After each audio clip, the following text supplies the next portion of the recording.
is the breast of this lady. This is actually prosthesis, so that her mammary will appear big, when in fact, look at her, asthenic. So supposed to be the breast is small, but then you place a prosthesis. What they are using nowadays is NSS in a plastic bag, and then they will insert that inside the breast and then inject the NSS.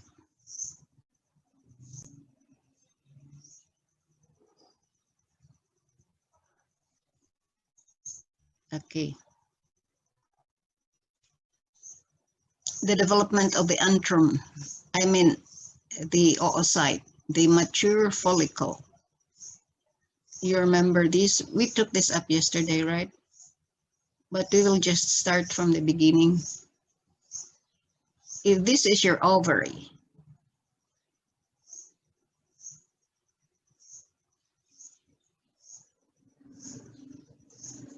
the primordial follicle develops.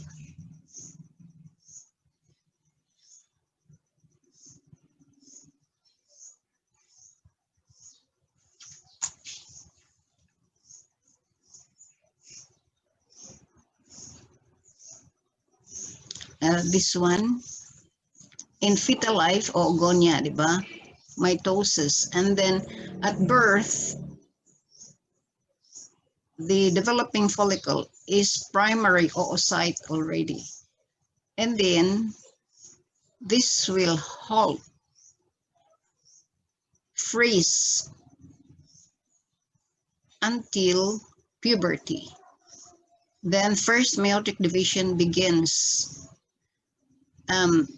in utero, so completed at ovulation. So at puberty, there is ovulation, but then some are unovulatory. But anyway, we will assume ovulation, so that the primary follicle will become secondary, will form a secondary oocyte, the primary oocyte. Then first polar body instead of two. So only one oocyte is produced. Then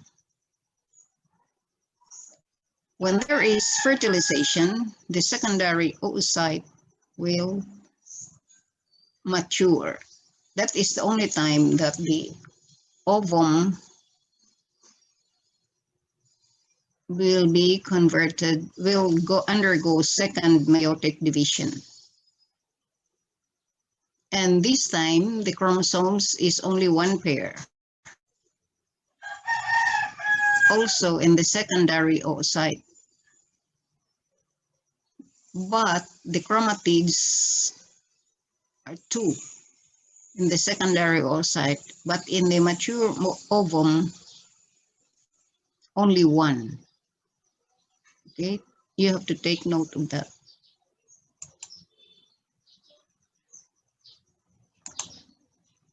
Now, this will tell the story. Did you read this? Did you read on this? Your primordial follicle. Then this is surrounded by a layer of granulosa cells. Then more granulosa cells will develop until it becomes primary follicle. This one here. Primordial, and then this will become primary follicle. The oocyte will already grow. Then later, the zona pellucida, the granulosa cells will multiply. plenty. And then there is a layer of cells surrounding right after the ovum. That is your zona pellucida, then the granulosa cells. Later, the theca cells will develop around the developing follicle. So this is your pre-antral follicle. No antrum yet. But then the granulosa cells will develop, will secrete fluid containing estrogens. So there, an antrum is developed. The theca has two layers, okay? The interna and the externa. The externa will form the capsule. Now this is your early antral follicle. Then this will progress into an antrum. The oocyte will remain in a particular place attached to the granulosa cells. The granulosa cells plus the oocyte plus the zona pellucida, this is the one that will be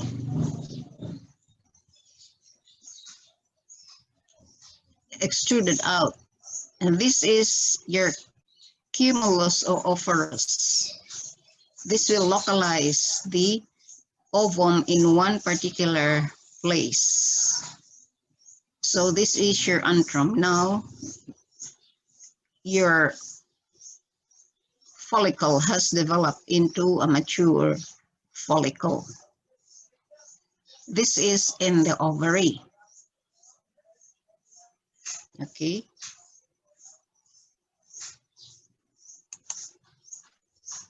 Then, the mature follicle will undergo ovulation, and the ovum is extruded out. Extruded out with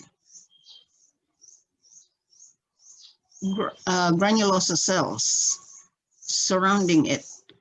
And then that is now your corona radiata. And so your mature follicle will burst, okay? The ovum is released. And the remnants of the mature follicle now will develop into your corpus luteum. Then the corpus luteum later will degenerate, especially if there is no fertilization that takes place. Okay, so it will become atresia. It will undergo atresia.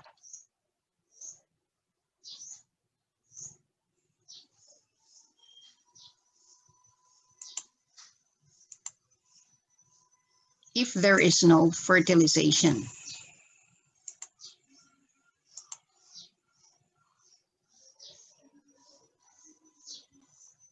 Now, here is the phases of your ovarian events.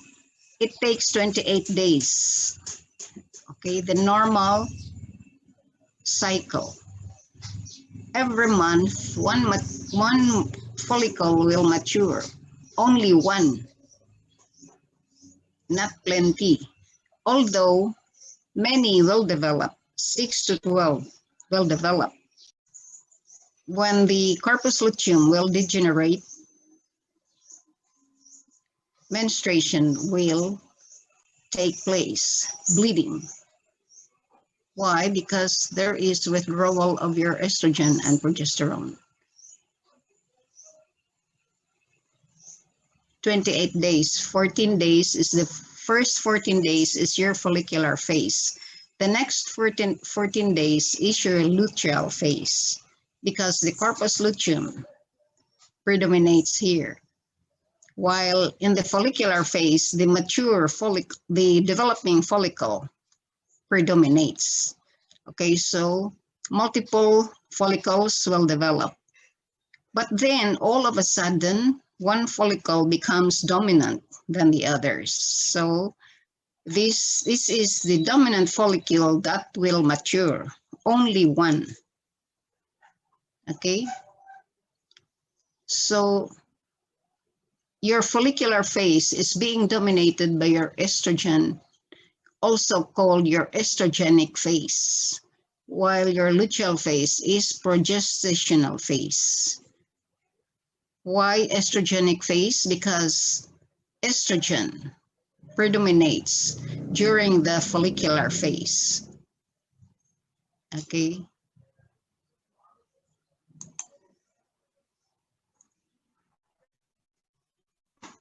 Here, where does estrogen come from? From the antrum. Okay.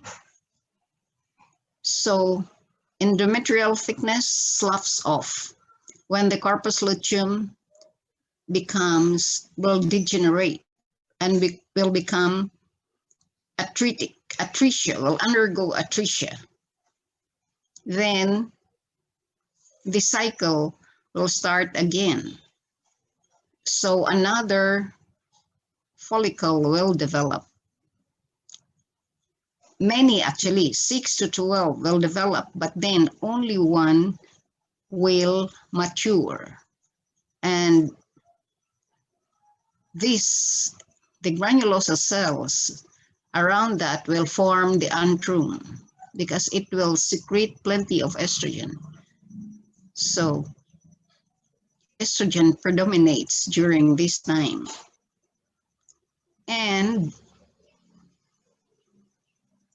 the ovum is released on day 14.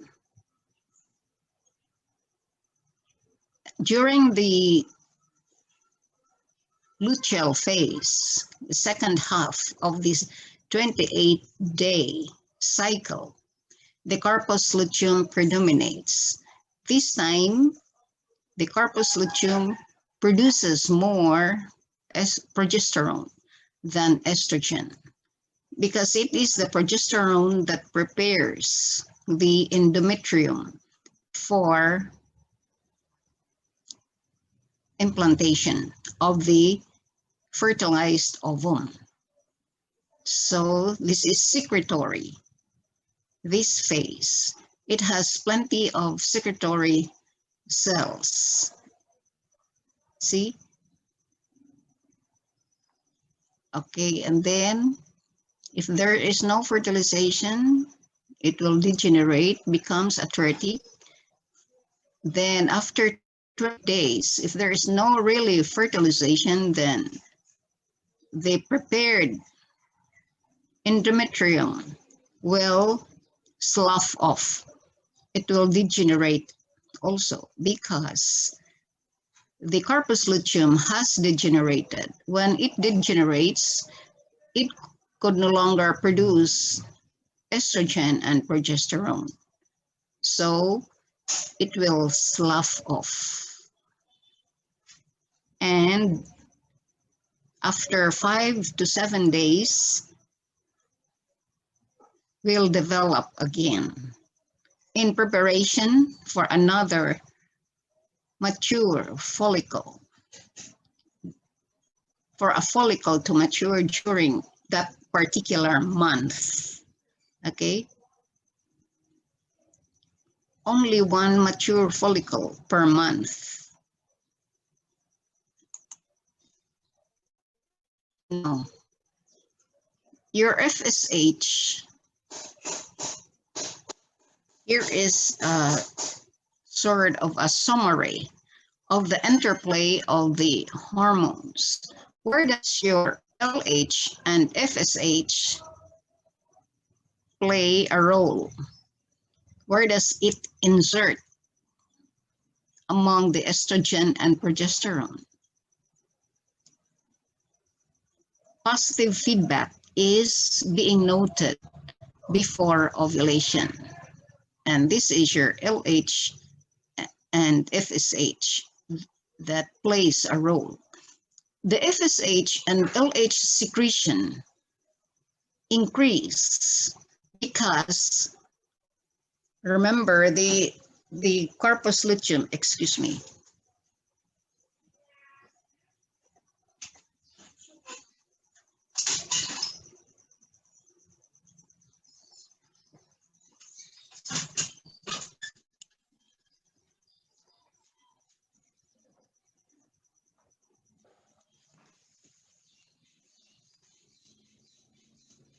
remember, the corpus luteum has degenerated, right? So the FSH and LH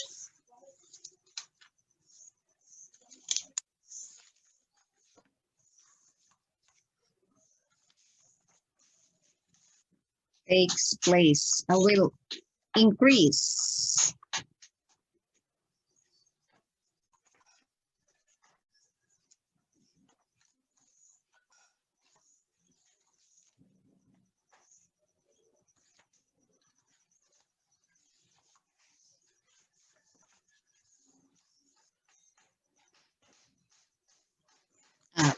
Let us go back from the primordial follicle, remember, to primary follicle, okay, to pre-antral follicle, then antral follicle, then pre-ovulatory mature follicle, then ovulation will take place, okay? Then after ovulation, the ovum with the corona radiata is being released from the mature follicle. Then the corpus luteum remains and degenerates if there is no fertilization. It will become your corpus albicans. This phase from early growth of the primary follicle up to the antral stage, this is primarily stimulated by your FSH. Primarily. Your corona radiata are several thousands of small granulosa cells which surrounds the evaginated ovum. Now, the surge of your LH is necessary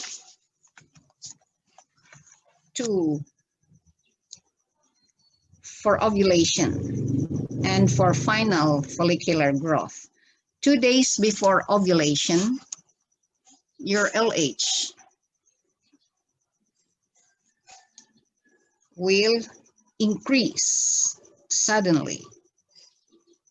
From the, remember, your LH and FSH is from the anterior pituitary, right? So it will peak around 16 hours before ovulation.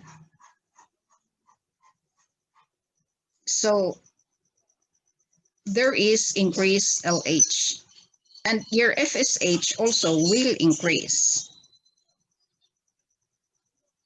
This will act synergistically with the LH to cause rapid swelling of the follicle during the last few days before ovulation. The LH will convert the granulosa cells and the theca cells into progesterone-producing cells. So therefore, 1 day before ovulation, you notice here in number 3, here, there is already progesterone, okay? Progesterone will begin to be secreted. But then you notice there is a slight decrease after ovulation because there is the destruction of the mature follicle. once it recovers from destruction, the corpus luteum will secrete very high levels of progesterone because it is expecting fertilization and implantation of a fertilized ovum. No matter what, if there is fertilization or not, the uterus is always prepared. That's nature, you see? Nature is very prepared. So the FSH and LH will increase. So we'll follow this. FSH and LH secretion increase because plasma estrogen concentration is low and exert little negative feedback. Because here,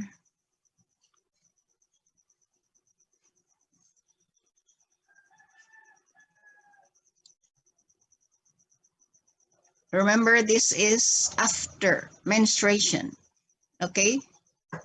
So low estrogen. Multiple antral follicles begin to enlarge and secrete estrogen. Here. Plasma estrogen concentration begins to rise. Then one follicle becomes dominant, probably by chance, and secrete very large amount of estrogen, okay? The plasma estrogen level increases markedly. FSH secretion and plasma FSH concentration decrease, causing atresia of your non-dominant follicles. But then increasing plasma estrogen exerts a positive feedback on your gonadotropin hormones. So instead of negative feedback, it will exert a positive feedback. So LH surge is triggered.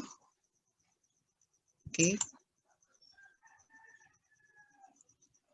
The egg completes its first meiotic division and cytoplasmic maturation, while the follicle secretes less estrogen and some progesterone here in number 10, so that ovulation can take place.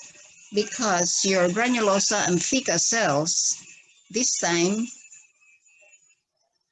instead of producing more progesterone, they will now start producing estrogen. It will now start producing progesterone. So the corpus luteum forms and begins to secrete large amount of progesterone and estrogen. Now you notice with this estrogen here, after ovulation, there is a marked decrease of your estrogen level.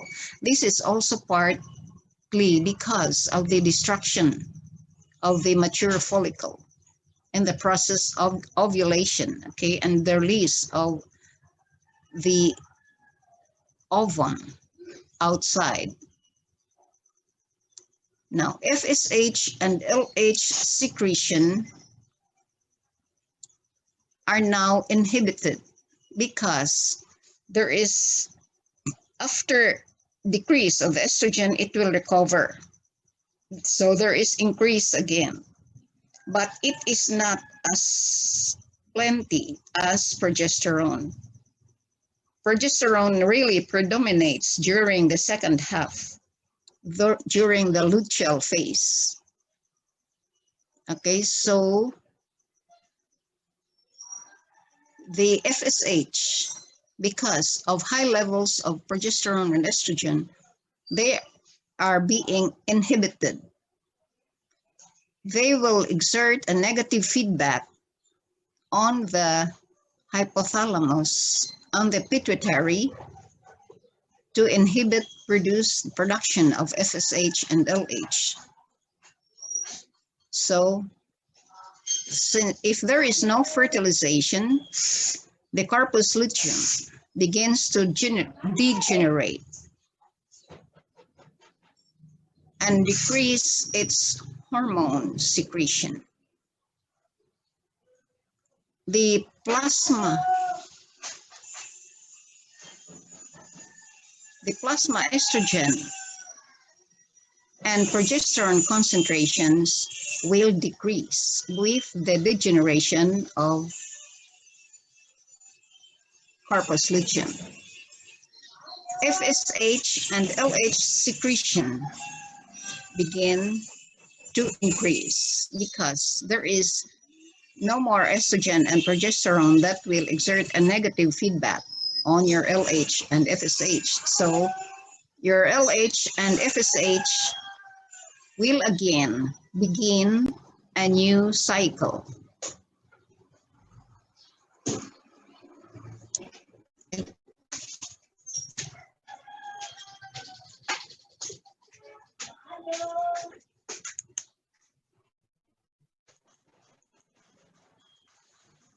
Okay, back to 1. This is the interplay of your hormones. There are 2 events that occur which are necessary for ovulation to take place. First, let me see.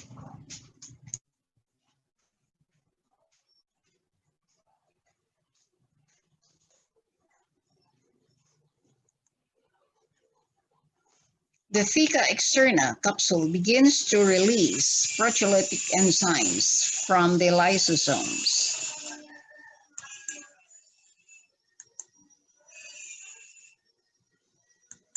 We'll go back to this one. So there is a dissolution of your follicular capsular wall, then swelling farther of the follicle. Then there is a degeneration of the stigma. Simultaneously, there is rapid growth of new blood vessels into the follicle, in the wall, okay? At the same time, prostaglandins are secreted into the follicular tissues. These 2 effects cause plasma transudation into the follicle, which contributes to follicular swelling. So later, there is follicular rupture, and ovum is released outside. And then the luteal phase takes place.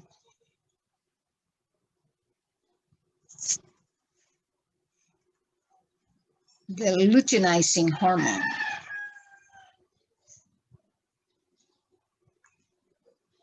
So after ovulation, the remaining granulosa and theca cells changes rapidly into lutein cells. They enlarge and filled with lipids. This process is called luteinization. And so the total mass now is called your corpus luteum, okay? Before ovulation, there is a luteinization inhibiting factor that is being secreted. And this holds the luteinization process in check until after ovulation takes place. LH, luteinizing hormone, is responsible for luteinization of your corpus luteum. Now, your corpus luteum secretes large amounts of estrogen and progesterone. Once LH has acted on the granulosa and theca cells to cause luteinization, the newly formed lutein cells will undergo a process of proliferation, enlargement, secretion, and if there is no fertilization, degeneration takes place. If there is fertilization, there is human chorionic gonadotrophin from the placenta. This can act on the corpus luteum to prolong its life for the first 4 months of pregnancy, especially estrogen, and to a lesser extent, progesterone.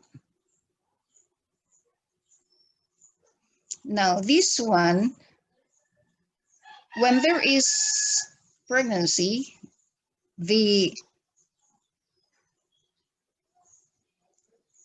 corpus luteum has strong feedback effects on the anterior pituitary to lower the FSH and LH because there is estrogen and progesterone, okay? Inhibin also is being secreted in small amounts by the lutein cells. And this will also decrease the levels of your FSH and LH secretion before the corpus luteum will degenerate. So there is involution.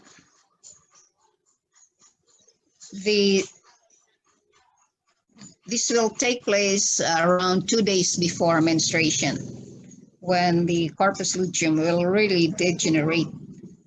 Now, with the degeneration of your atretic, when your corpus luteum will become atretic, then there is no more inhibition because the estrogen and progesterone is lowered already because the corpus luteum could no longer produce the hormones. Okay. Now,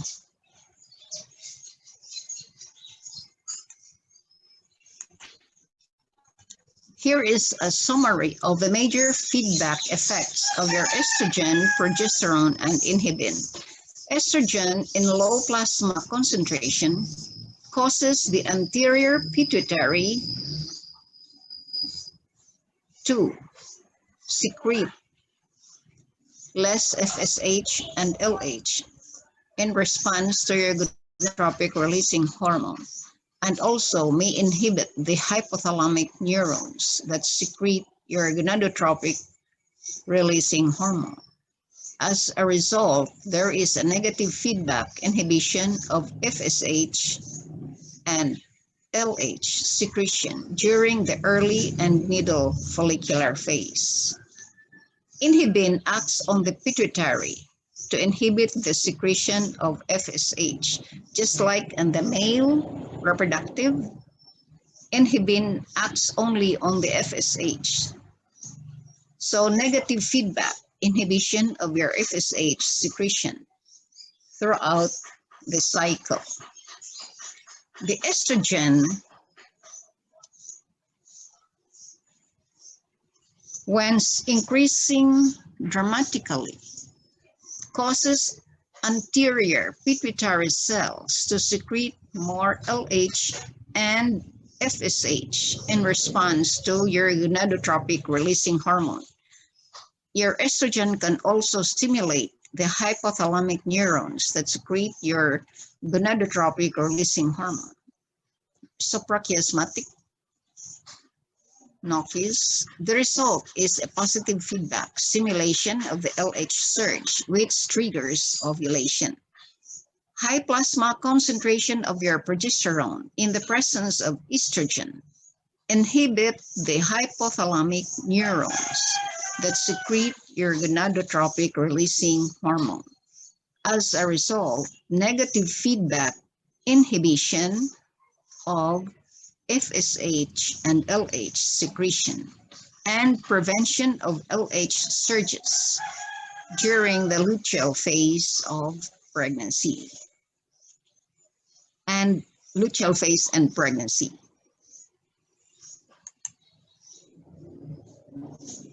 Now, here is the control of synthesis during the early and middle follicular phases.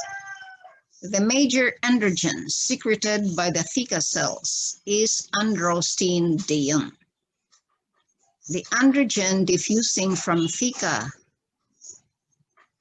to granulosa cell passes through the basement membrane. Your LH stimulates the theca cells to synthesize your androgens. What are your androgens?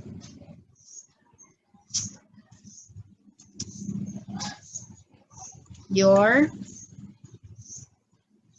testosterone. There is testosterone, but majority of that is androstenedione. And these theca cells cannot convert these androgens to estrogen.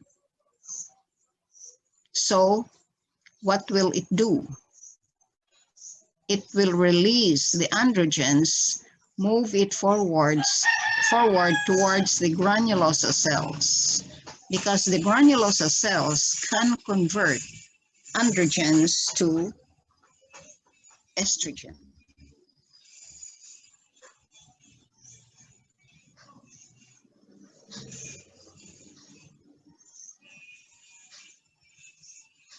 Now, during the follicular phase of ovarian cycle, before they can leave the ovaries, almost all of the androgens and much of the progesterone are converted into estrogen by the enzyme aromatase that is in the granulosa cells. The theca cannot convert your androgens to estrogen because they don't have the enzyme aromatase. So they will have to transfer their androgens to the granulosa cells because it is where the aromatase are located.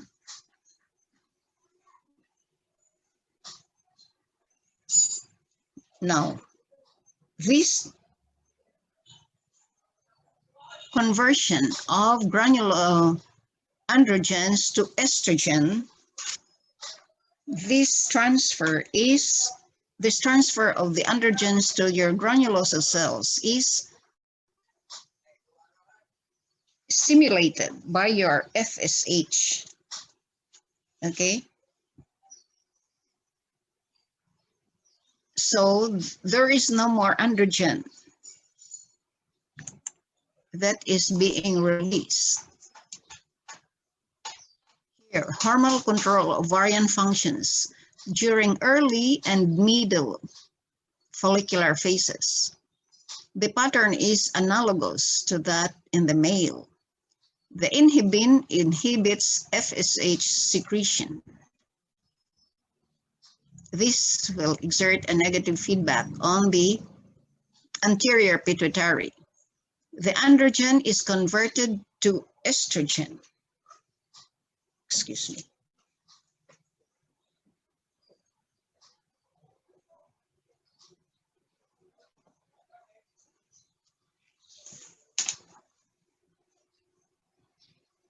The androgen is converted to estrogen in the granulosa cells because the theca cells don't have the enzyme aromatase. and it is aromatase that will convert the androgen, your testosterone and androstenedione, to estrogen. Estrogen increases by positive feedback the function of the granulosa cells. Okay. The androgen. The androgen is in the theca cells, okay? Theca cells doesn't have the enzyme aromatase, so the theca will move their androgens towards the granulosa cells, and these granulosa cells has aromatase enzyme, so it is capable of converting the androgens to estrogen. Now, this estrogen also will exert a positive feedback on the granulosa cells to produce more estrogen from the androgens. Positive feedback, okay? So now,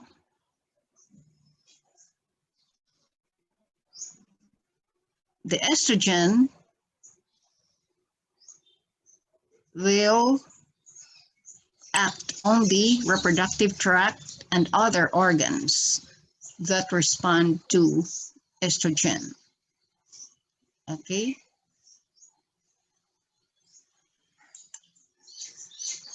Now, in the late follicular phase, the dominant follicle secretes large amounts of estrogen. Okay.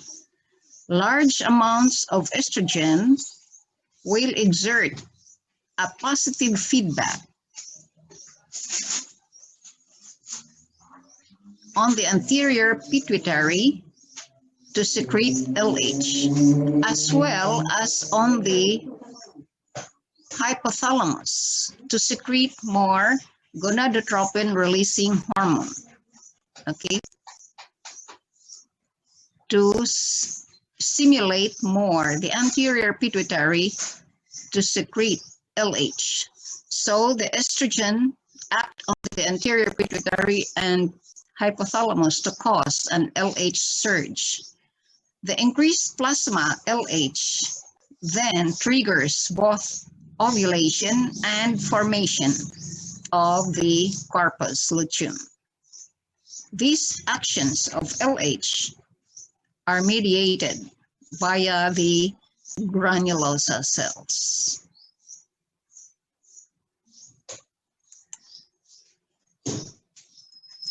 The effects of LH surge on the ovarian function. The primary follicle completes its first meiotic division.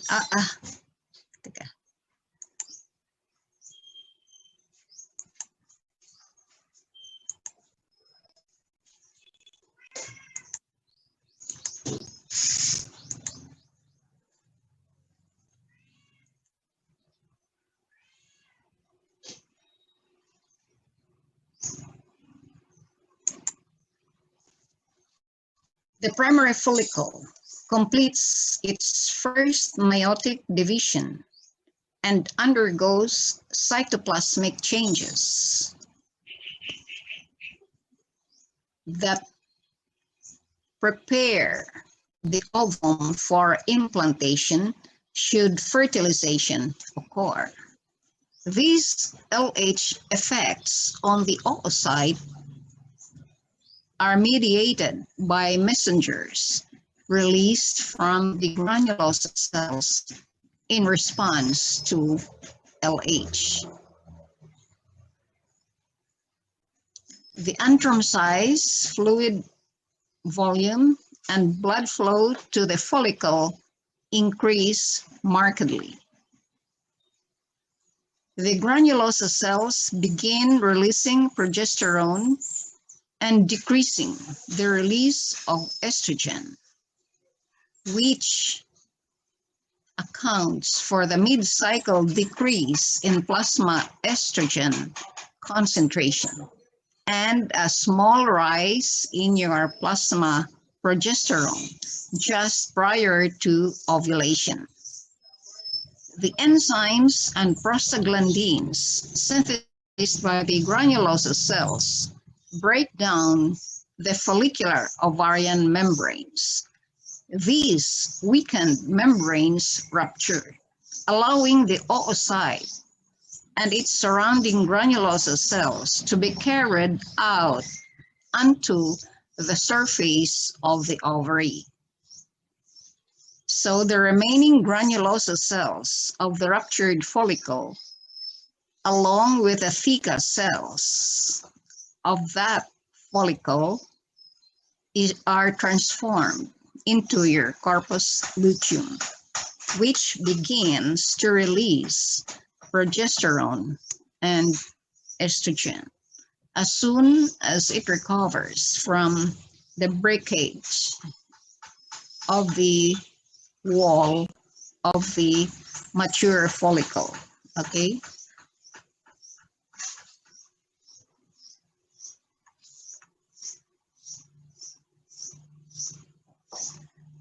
So that is the effect of the LH surge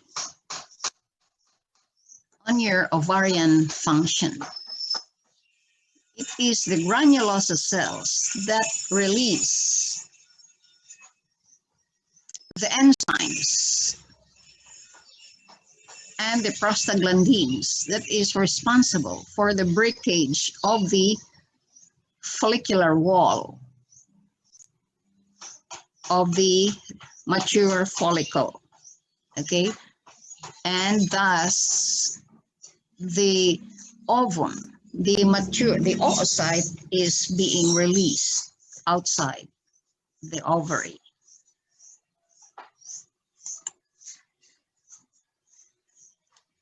Now, the functions of your granulosa cells, they nourish the oocyte. They secrete chemical messengers that influence the oocyte and the theca cells. They secrete the antral fluid that contains your estrogen. They are the site of action for estrogen and FSH. For estrogen and FSH in the control of follicle development during early and middle follicular phases. The granulosa cells are the site of action for estrogen and FSH in the control of your follicle development during early and middle follicular phases. Remember, it is the granulosa cells, not the theca, okay? Because this, do not get confused. This is one of the favorite questions. Now, the granulosa cells also secrete inhibin, which inhibits the FSH secretion via an action of the pituitary. The granulosa cells are the site of action for LH induction of changes in the oocyte and follicle, culminating in ovulation and formation of the corpus luteum.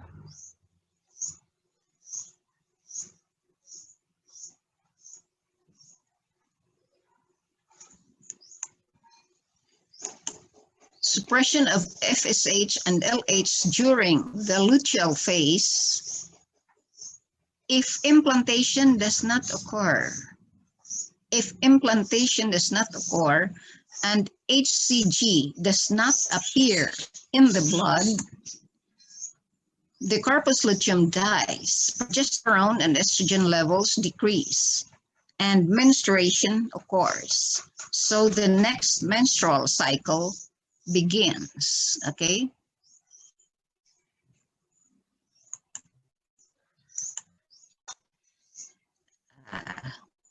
The skim tube. This advertisement using sanitary napkins. Now,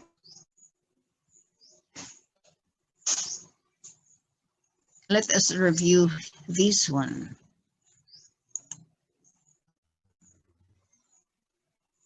Remember, your hypothalamus secretes gonadotropin releasing hormone.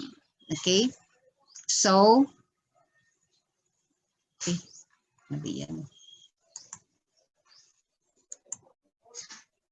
your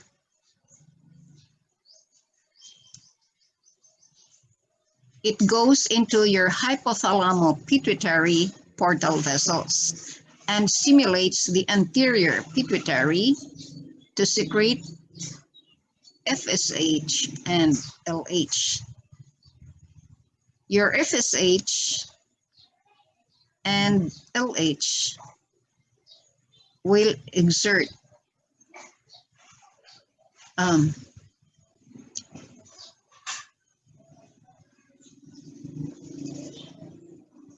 your LH is responsible for the production of your inhibin from the corpus luteum.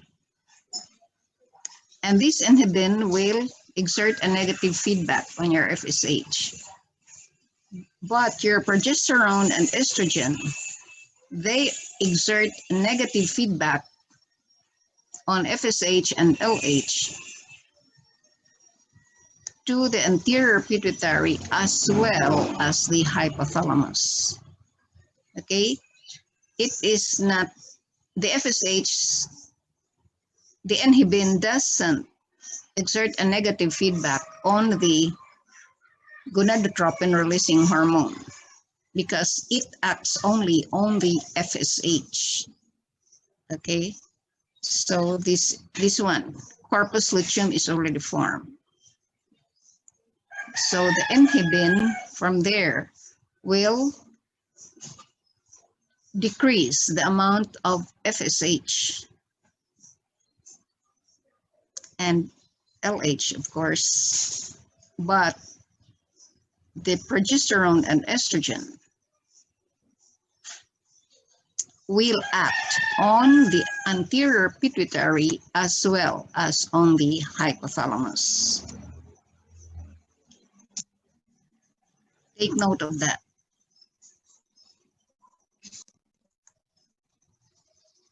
Now, what are the effects, functions of your estrogen?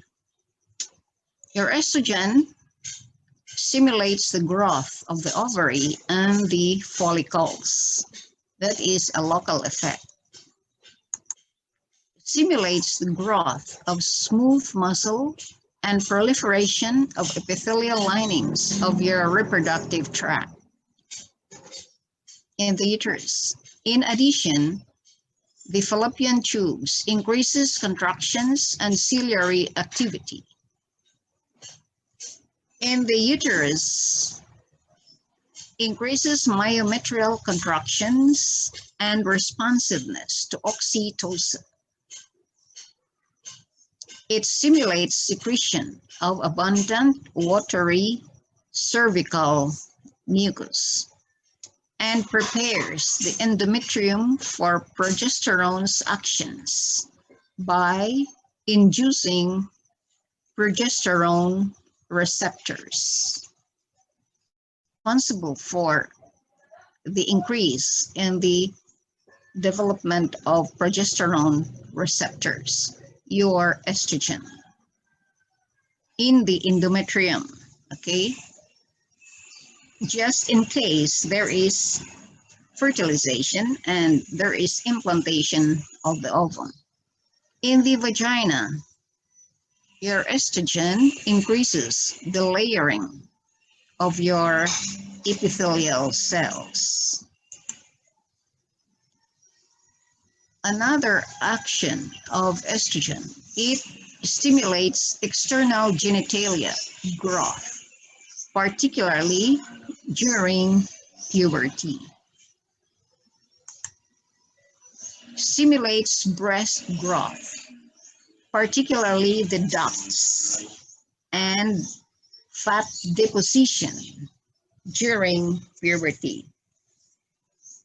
Asians usually, they have small breasts.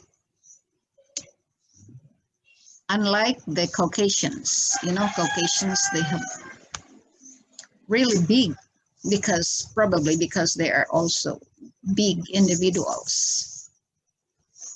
There was one time when I was still, a clerk, because if you're a clerk, you are the last, last in the rank in the hospital. But I didn't know.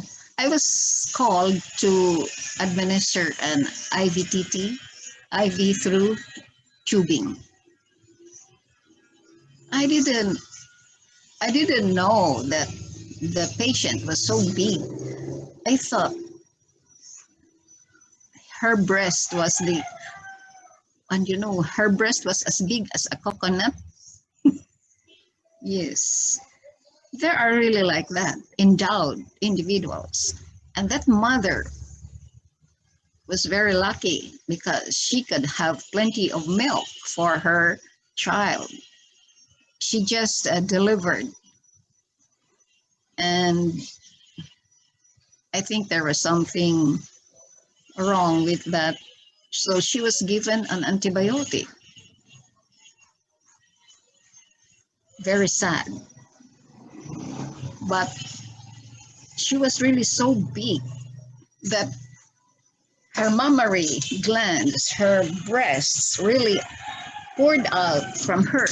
I thought there were coconuts on top of her chest, but then that was her mammary. And Asians usually don't don't have cup size D. They only have cup size A, B, C, and their bra, and C. Estrogen stimulates female configuration development during puberty, that of narrow shoulders, broad hips, female fat distribution, deposition in hips and breast, and pubic hair pattern of that of an inverted triangle. See this, the breast of this lady? That's prosthesis.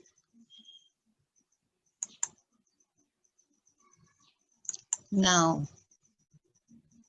estrogen stimulates fluid secretion from lipid-producing skin glands. So, the sebaceous glands.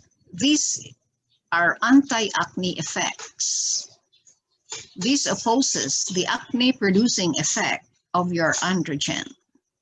That's why you notice that ladies, they have thin skin than the male version. Stimulates bone growth and ultimate cessation of bone growth when there is already closure of epiphyseal plates. Protects against osteoporosis. Does not have an anabolic effect on skeletal muscle. So, female after menopause, they have a different kind of estrogen in them, and that is the estrogen. Yeah, because the most potent estrogen is estradiol, and you have your estrone and estriol. Okay, estriol is a weak estrogen. Your beta estradiol is the majority that is being secreted by the ovaries, and they are 12 times stronger than your estrone. Estrone, these are mostly derived from androgens. Your androgens, you get that from your adrenal cortex also, right? Remember? And your ovarian fecal cells. So after menopause, women, female, they have still estrogen, but the weak type of estrogen. So they are very highly a candidate on osteoporosis. So you have to do something. You have to build up the bones of menopausal women. One is because they already have low levels, or if their kind of estrogen is not the best, the beta estradiol, mostly estriol or estrone. So you have to give them lots of vitamin C and calcium supplements. Then eat foods rich in calcium. Encourage your patient to eat foods rich in calcium. What are these? Aside from the seafoods, there are also vegetables rich in calcium. One of that is your eggplant. Okay, the lowly eggplant, because they will just say, wala tayong ulam ngayon except eggplant. You cook it with what do you call this? Eggs or going salad. But do you know that eggplant has plenty of calcium? You should be glad, because eggplant has plenty of calcium. So it helps in the strengthening of the bones. And you remember that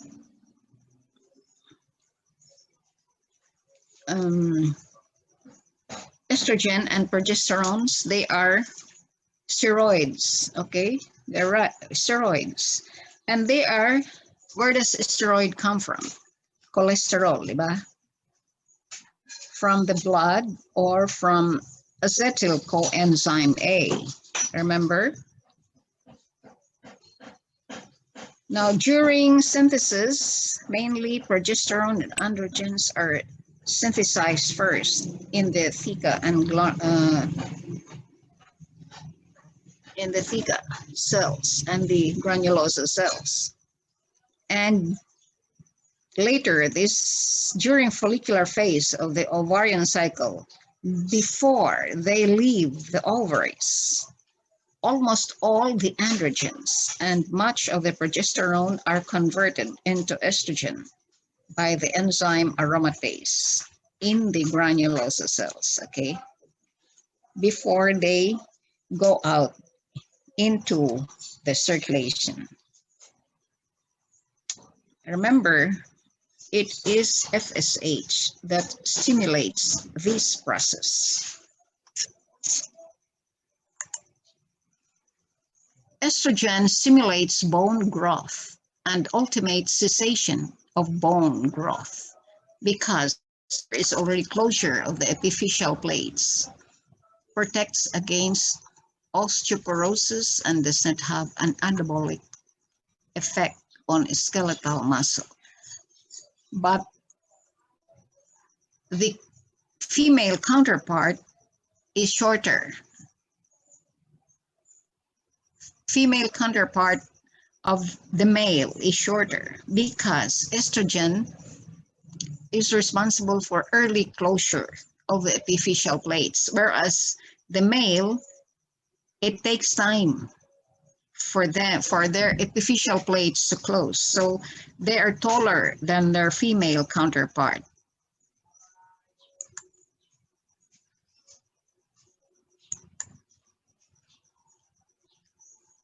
Vascular effects. Deficiency of estrogen causes hot flashes. This is usually noticed during menopause. the patient will experience hot flushes. This time, this minute, 8 p.m., the patient is okay.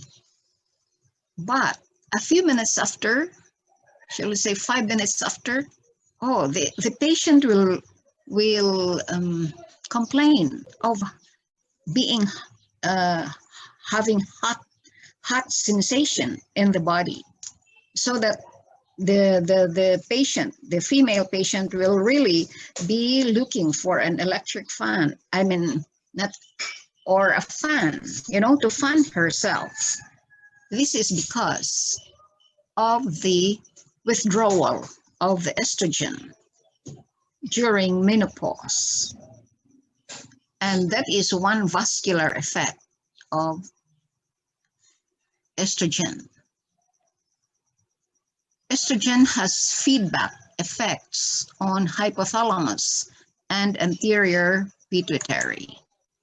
It stimulates prolactin secretion, but inhibits prolactin's milk-inducing action on the breasts. Okay. Protects against atherosclerosis by effects on plasma cholesterol, blood vessels, and blood clotting.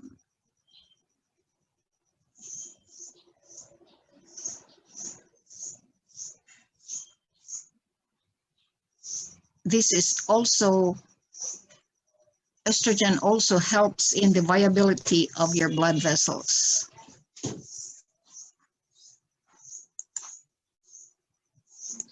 How about your progesterone?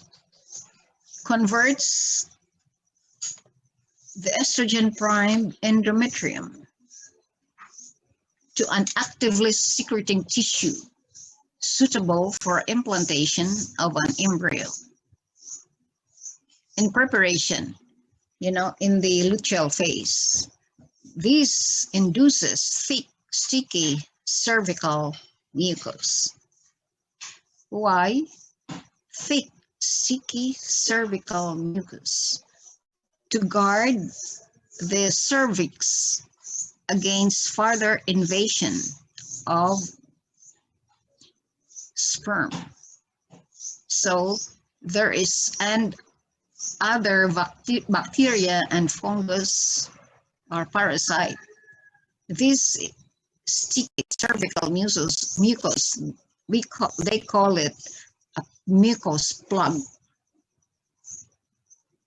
And during the time when the female is again fertile, this mucus plug is released outside. When the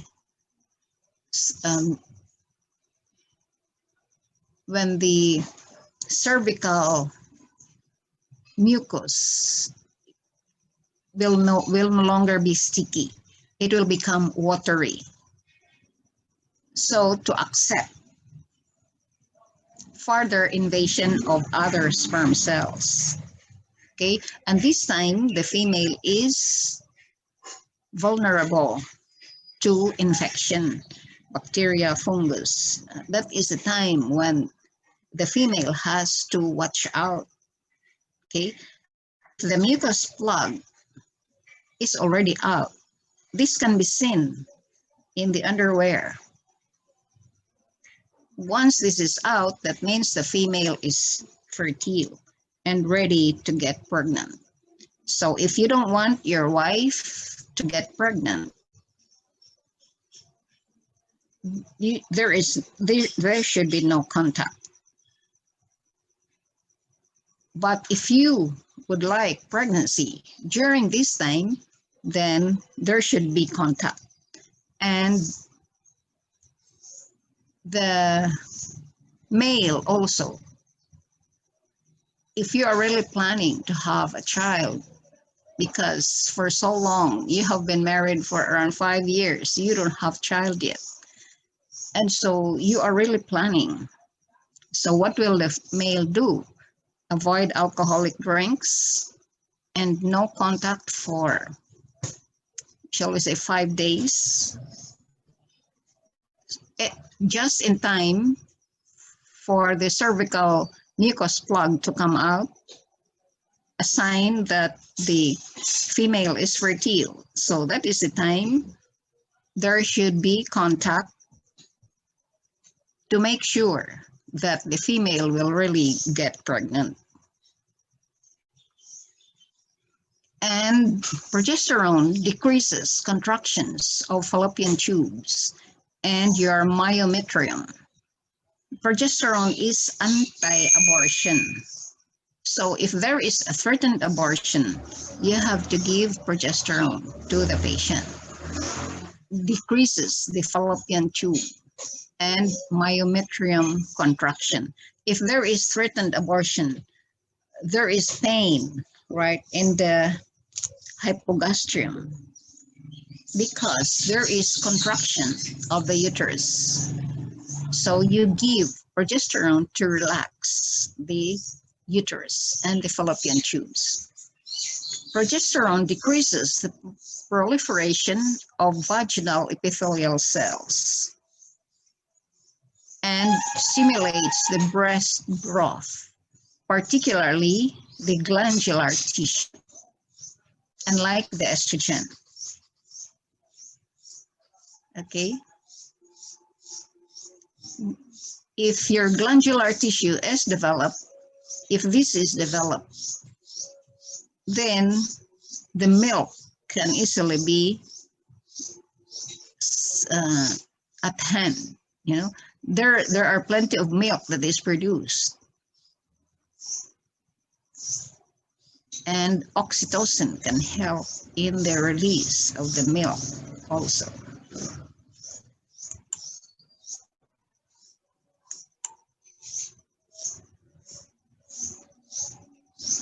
Throughout their life in the ovaries, the male versus female. Throughout their life in the ovaries, the eggs exist in structures called follicles. They are subject to atresia. The female fetus has millions of primordial follicles. Because of atresia, so somehow the female in one stage of their lives are also millionaires, like the male. Okay, so at that point in time, they are equal. They are both millionaires. The female fetus, sorry.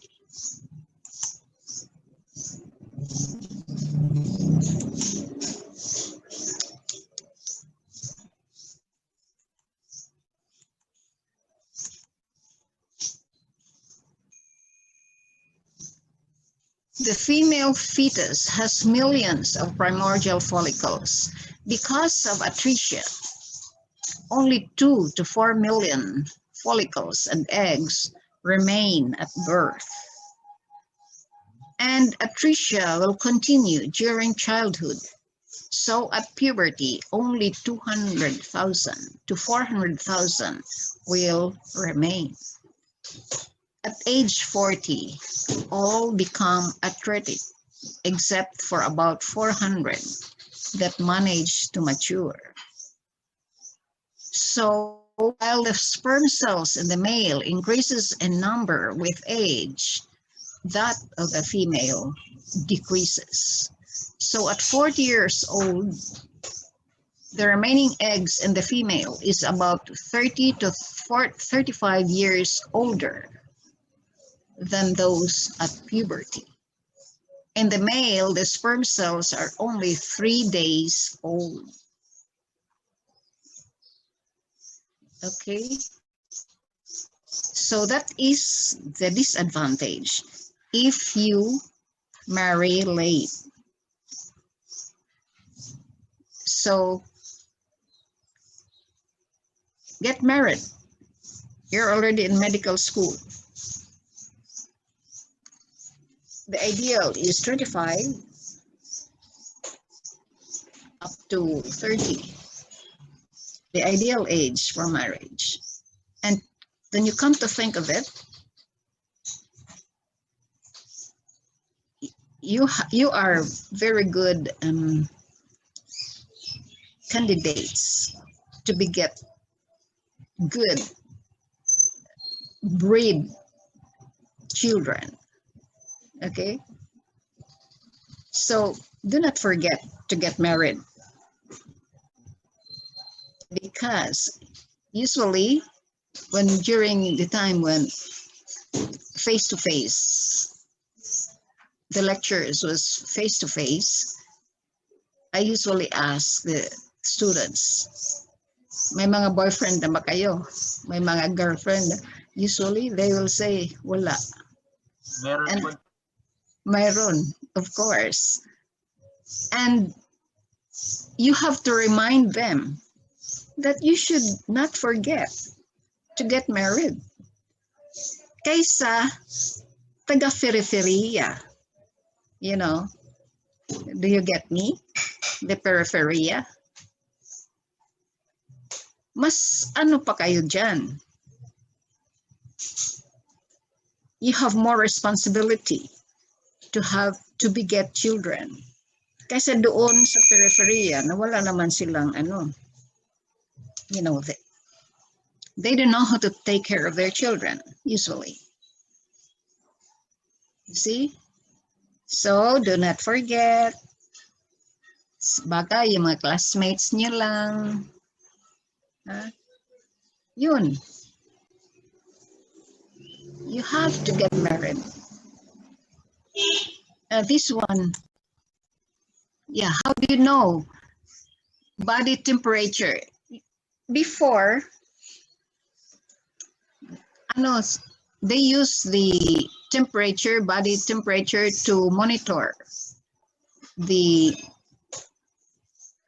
fertility of the female, because if your cycle is the regular one, that is a 28-day cycle, usually after ovulation, there is an increase in temperature of the female. But maraming failures. Maraming failures. The female will still get pregnant. Pero getting pregnant is a gift. Okay? So you should be happy if your partner will get pregnant. My friend, I had a friend, I still have this friend, although we will seldom see each other. But during that time, she had already 7 children. And since she was an employee and they were both employees with the government, they had a hard time, you know, with their salary. And so they would like to control the number of children. And so what she did, I interviewed her. Did you rely on this, you know, calendar method or this temperature method?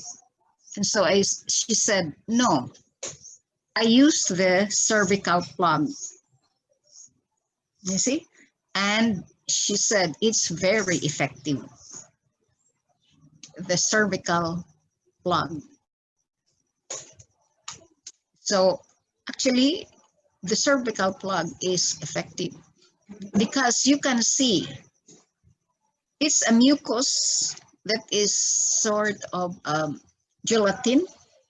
Yeah, it's white, yellowish white, that will come out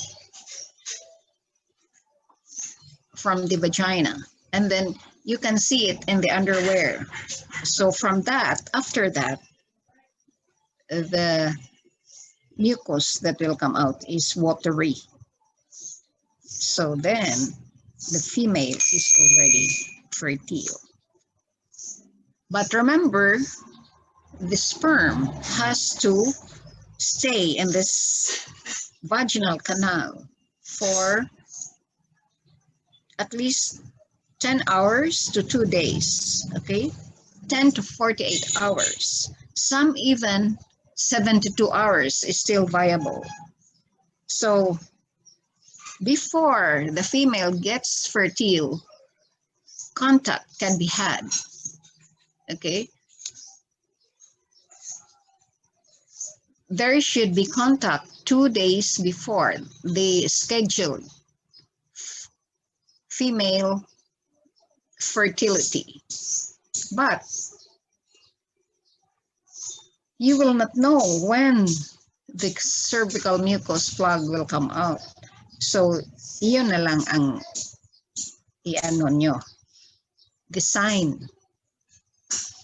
That is the one that you will consider. The cervical mucus plug is more reliable.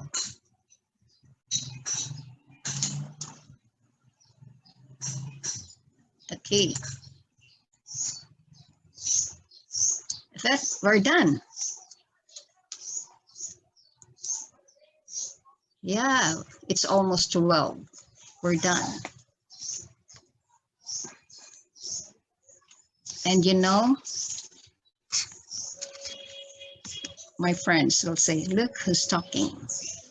Look who is lecturing on the reproductive system. Me. Okay lang naman yun, even if I am single, right? Yes, because what they're considering here is the knowledge, the science.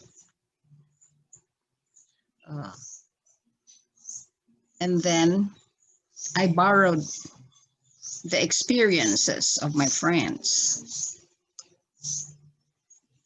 so that I can tell my students. Okay. We're done. Do you have any question?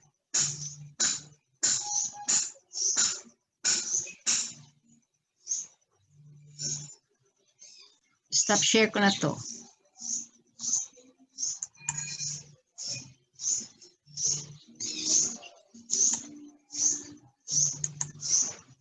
Okay.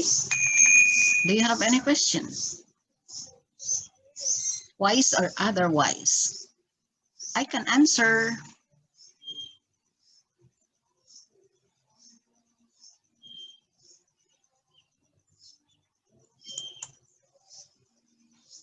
Wala na. No questions. So everything is okay. So ready na kayo sa exam. So next week we will have our reporting. Okay? Yes. And then you file it so that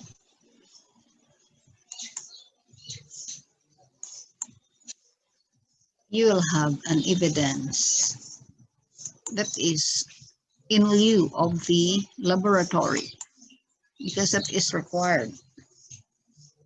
Laboratory work. So ganun na lang, research na lang ang gawin natin.